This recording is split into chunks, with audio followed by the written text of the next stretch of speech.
Hi, good morning. Vanessa Wallace here, owner of Crystal Clear Retreats and your emotional balance coach and psychotherapist. And I am here this morning in this beautiful, beautiful field. Let me just turn the camera around. So this is the space just behind my house. I feel very blessed to have this. Isn't that just beautiful? And the peace this morning. Okay, we can hear a few cars in the background, but the peace and the stillness this morning is incredible.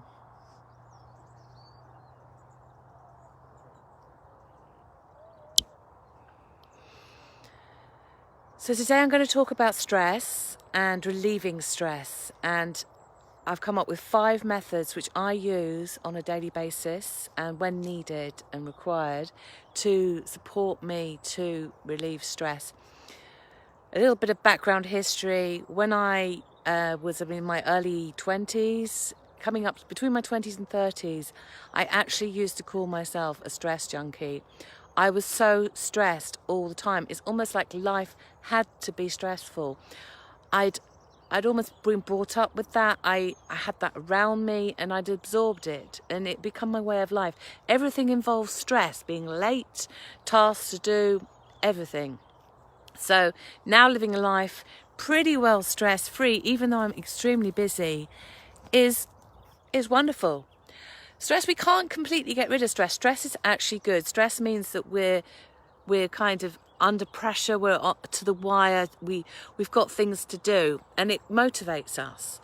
But the stress levels that debilitate us are when we start to produce loads and loads of adrenaline, and our organs become shut down in our body to support the rise of adrenaline. So we're in that fight-flight state all the time, and that's when it becomes a little bit dangerous for us.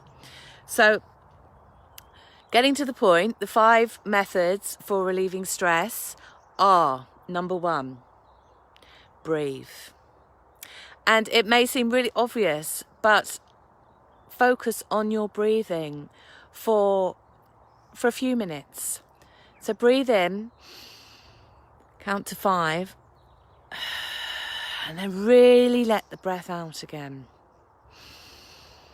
Into 5, and just really let it go.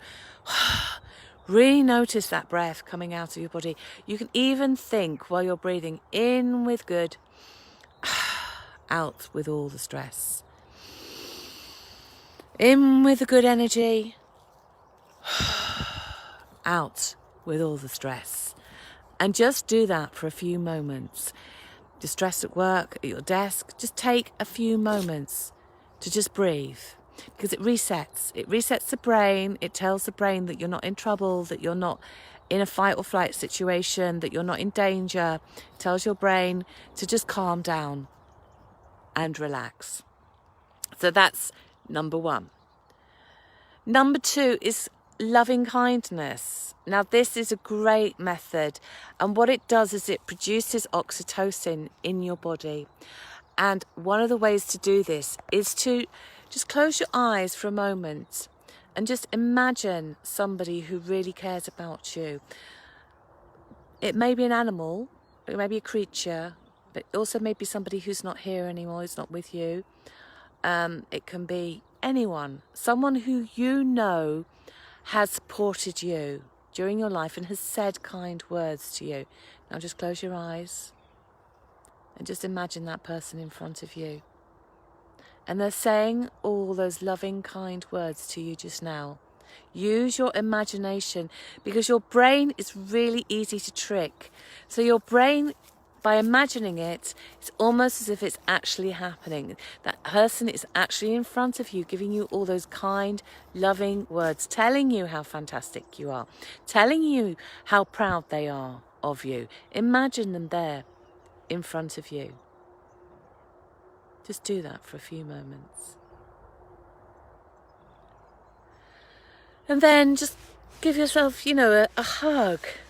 Rub your arms, just give yourself a tight hug. And just say, I love you, to yourself. It's amazing how that can increase the oxytocin into the blood and support to reduce the adrenaline, to make you feel calm, to release those stress levels. There's no harm in doing this. It can take a couple of minutes out of your day to do this. Okay, number 3, journaling. Now this is something I do every single morning. As soon as I get out of bed, because I must admit, I'm somebody who sometimes feels a bit low when I get out of bed. A bit stressed perhaps, busy day ahead. So I get my journal and I sit down and I just write down how I'm feeling. I write down gratitude. So get that journal out, get a book out, find yourself a nice book and just write down things that you feel positive about. Just also write down your feelings. So if you're feeling negative, you're feeling upset, write down what you're upset about. Get it out. Get it written down. Get it journaled in that book. Okay, number 4. What I'm doing exactly now. Go for a walk. Just go for a walk out in nature. Have a little look around. Admire the beauty. Just look at the sky. Enjoy your surroundings. Absorb nature, just allow that to happen. Just take those few moments, even if it's just standing in a park. Just breathe in the fresh air. The other thing you can do as well is run. When I was a bit younger, I was in rehab and I had quite a long time in rehab, but what I used to do is I used to feel really, really stressed in rehab, so I used to run. I just used to run and run and run and run. I don't do that now because I'm a little bit older and I should run, but I don't. I know a lot of other people run still at my age, but I don't run. I walk. But when I was younger, I used to run, and running is so good for reducing stress, for just kind of getting out of your head, not out of your head in the way of kind of sort of getting off your head, but actually just getting out of that mantra and those chitter chatter that can go on in our brains. So go for a run. Finally, and this is such a great one, and so many of my clients have taken this up or do this. So crafting, drawing, or cookery. Any activities which give you that time where you're just in the zone. You're in flow. You're doing something, you're totally involved with it. Making mandalas, drawing mandalas, doing crafting. There's a lot of people online at the moment doing these kinds of activities that are so good for stress relieving, making mosaics, knitting, or cooking. I use the one cooking. I use cooking a lot. I do a lot of cooking when I'm feeling stressed, and the stress just disappears because I get focused on mixing the ingredients in the bowl and producing some lovely food. So just doing an activity that you are in flow in. So there you go. You can start reducing your anxiety, your stress levels without going to see a therapist to start off with. If you do need a therapist, if you do feel there's underlying issues that you need to deal with, then absolutely my suggestion is get in contact with someone, get someone to get an appointment and go and see your doctor and get some help. There's no shame in it. But you can start reducing your stress levels yourself by doing these simple techniques. And once your stress levels are down, you may be more inclined or feel more able to ask for help from somebody else. If you're interested, if you are feeling highly stressed and you feel that you need to talk to someone, you maybe want to get some help. I'm an emotional balance coach. I can support you to balance your emotions.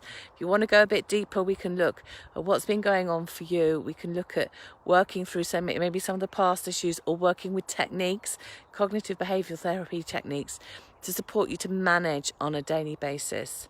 So if you are interested, if you want to have just a chat, it's a free chat, 20 minutes call. We can have a look at what's going on for you and explore what's the best way forward for you. So I'll put the link underneath this video to book a call with me. Book a call with ness.com/Ness. I think that's right.